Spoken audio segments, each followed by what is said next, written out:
Chapter 13.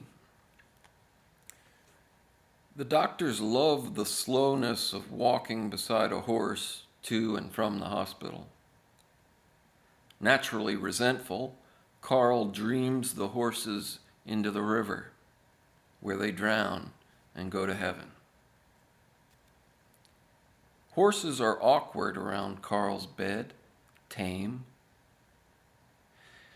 In moments of overwhelming hatred for that which obeys, Carl forces them into his still sore thigh, out of sight and out of dream. Think is gradually surrounded by them. In this new dark, the horses are wild again. Think runs out in front of the herd. Think trails behind them. He's barely there, barely discernible for sleepy Carl, who had come to love him.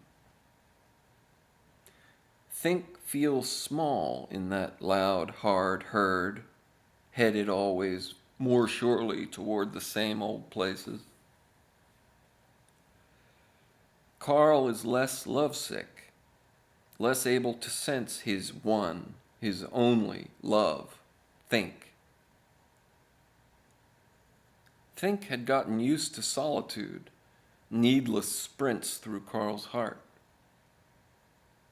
Each day there are more horses in the blood, and Think runs harder than ever, without joy. Yip, yap. Now and then he gets trampled. Back broken, skull crushed, whatever, he heals, limps on.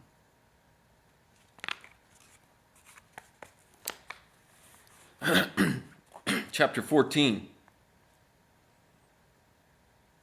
The doctors find an old Polaroid of Think and Touch nursing together. They say Think must be the shadow of Touch. They don't quite say how this is possible. Around the hospital, no more horses, though the path is bright with their absence. Carl dulls to their countless even steps and increasing regularity of his blood's rhythm. The once tame, many dead. Think is crippled beyond recognition, his swaying forward and increasingly anonymous beauty caused by misplaced horses, lazy doctors, and bends in the unimaginably long dream. Touch has no one to lust for anymore. No one could possibly lust for a doctor. Touch looks at the Polaroid and is obsessed with the young, graceful Think of the hospital's early days. He recalls how together they bit the doctors. Nostalgic, he starts biting them again. But he's much bigger now, Touch is. Panicking, bleeding onto their living room floors, the doctors consider becoming lawyers.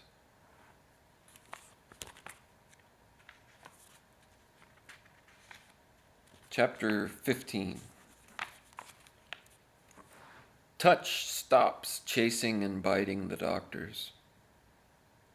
Not because many died and went to heaven, not because of the lawsuit they threatened,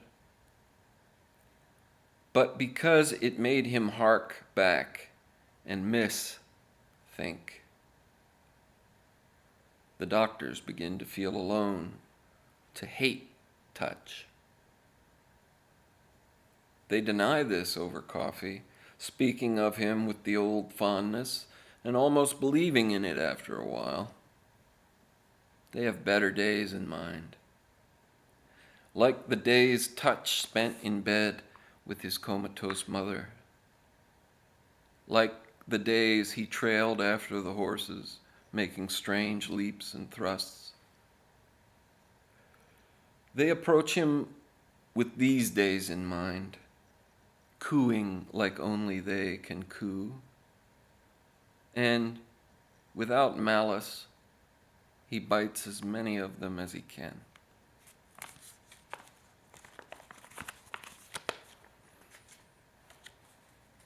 Chapter 16. The doctors thin out. The bite of touch is fiercer than once believed. The doctors in dogless heaven get bored. They haven't the faintest idea where they are or who it is in the bloody bed. The doctors begin to research the question. They measure Carl's calves and lips. Each has a size and a weight. They measure the bed, the temperature of the dried blood, the growth rate of his toenails. They even measure Carl's limp virgin cock. They come to cover him, heel to closed eye, like an angry swarm of bees. The weaker doctors swarm onto the backs of the stronger, 50 times over, measuring measurements, moods, tones of voice. Most of the doctors never touch Carl's body, but they believe in the numbers given them. The gossipy drone of an unspoken, exact daily measurement fills heaven and steepens the sleep of divinity. Carl tries to dream the doctors back into the hospital, but there are too many. Those he can expel from heaven are soon returned to him by a cruel, bored touch.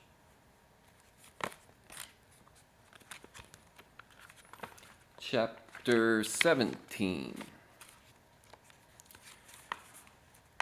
The doctors in heaven learn how it is that sleep has been possible, assuming that sleep has been possible. They don't ask Carl if he has truly slept. They don't even know to call him Carl. The doctors hear barking in Carl's veins. It sounds awful familiar. Think yips and yaps a lot like touch is why. The doctors shed a tear at this happy, half-forgotten sound, not knowing it is only think, moderately bothered by doctorless horses. The doctors imagine this barking means that touch is friendly again and wants to come to them. Here, touch. Here, boy, they say to think, who is a different dog altogether, deeper than they could know in the dreaming body. And they can't catch him. At every numbered turn, he eludes them. This lone failure, the hint of a young dog they once loved, haunts the progress of their research. Think, even crippled, is much faster than a doctor. Dreamt out of heaven, the lesser doctors spread word around the hospital that touch is friendly again and will soon be coming home.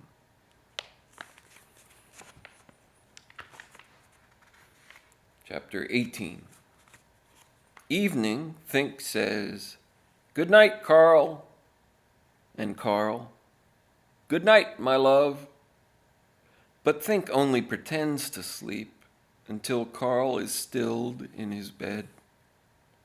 Then he's up and running through the crowded blood of the dreaming body, even faster and more resolute than usual.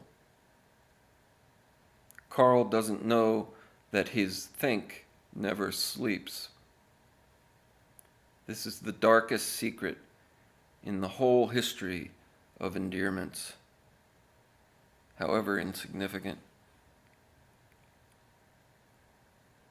Each evening, Carl eases himself down into this false calm, the lie of a shared sleep. Each evening, think kills a horse. It's not hard, even for a dog, to kill a horse whose heart is in its skinny legs.